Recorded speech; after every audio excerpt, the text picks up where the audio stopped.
Bismillahirrahmanirrahim. Assalamualaikum warahmatullahi wabarakatuh. Saudara-saudaraku sekalian yang dirahmati oleh Allah Subhanahu wa Ta'ala, pada video kali ini akan kita bahas beberapa informasi tentang amalan agar makam kita nanti bisa diziarahi oleh Rasulullah SAW dan para sahabat. Di dalam kitab An-Nawadir karya Syekh Syihabuddin Ahmad bin Sulaiman Al-Qalyubi, di situ diceritakan bahwa suatu kali Abu Yusuf bin Yaqub bercerita tentang salah seorang sahabatnya yang unik. Nah, ia ini adalah orang yang takwa, dan meskipun kebanyakan orang-orang mengenal sahabat karibnya itu sebagai orang fasik dan pendosa, Abu Yusuf ini sudah 20 tahun melakukan tawaf di sekitar Ka'bah bersama sahabatnya itu.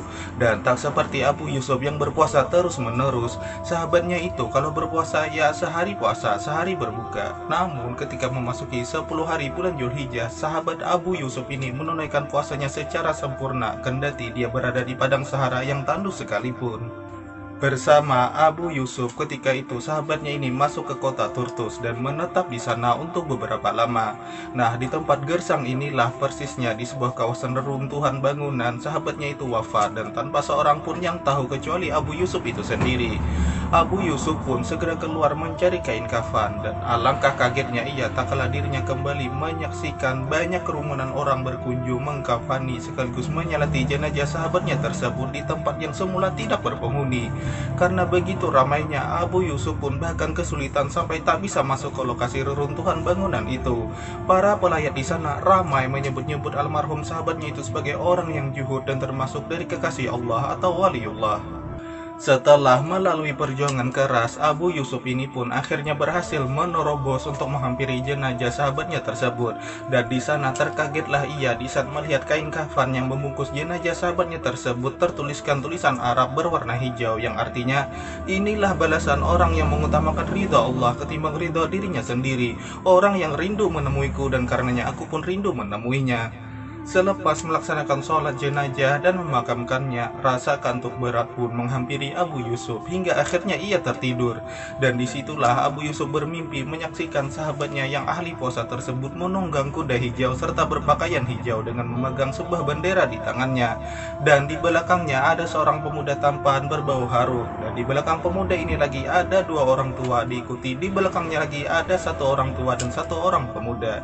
Siapakah mereka? Tanya Abu Yusuf. Dan sahabatnya pun menjawab, pemuda tampan itu adalah Nabi kita Muhammad SAW. Dua orang tua itu adalah Abu Bakar dan Umar. Sementara orang tua dan pemuda yang satunya itu adalah Utsman dan Ali bin Abi Thalib. Dan aku inilah seorang pemegang bendera di depan mereka. Jelas almarhum sahabatnya di dalam mimpi itu. Lalu hendak kemanakah beliau-beliau ini? Tanya Abu Yusuf. Mereka ingin menjeriku, kata sahabatnya tersebut. Mendengar itu Abu Yusuf pun kagum. Bagaimana bisa kamu mendapatkan kemuliaan semacam ini? Sahabatnya itu pun menjawab, itu semua adalah karena aku lebih memprioritaskan ridha Allah dibanding ridha diriku sendiri, dan aku berpuasa pada 10 hari bulan Zulhijjah, jawab sahabatnya tersebut. Setelah itu Abu Yusuf pun terbangun dari tidurnya. Lalu sejak itu pula ia tak pernah lagi meninggalkan amalan puasa itu hingga akhir hayatnya. Dan anjuran memperbanyak amal soleh pada 10 hari pertama di bulan Zulhijjah sendiri juga termaktub dalam beberapa hadis. Misalnya saja di hadis riwayat Ibnu Abbas yang ada di dalam Sunan At-Tirmidzi yang mengatakan, tiada ada hari lain yang disukai oleh Allah SWT untuk beribadah seperti 10 hari ini, yakni di bulan Zulhijjah. Ya, meskipun disebutkan kata 10 hari, puasa jika dimulai dengan 1 Zulhijjah cukup dilaksanakan 9 hari saja. Karena pada tanggal 10 Zulhijjah juga di hari Tasyrik ke-11, 12, dan 13 Zulhijjah itu adalah hari terlarang untuk berpuasa. Sebagaimana pendapat An-Nawawi dan sebagaimana dikutip juga oleh Al-Mubarakfuri dalam kitab Tuhfatul Ahwaji, bahwa yang dimaksud dengan Ayyamul Ash atau 10 hari itu adalah 9 hari yang terhitung dari sejak tanggal 1 Zulhijjah.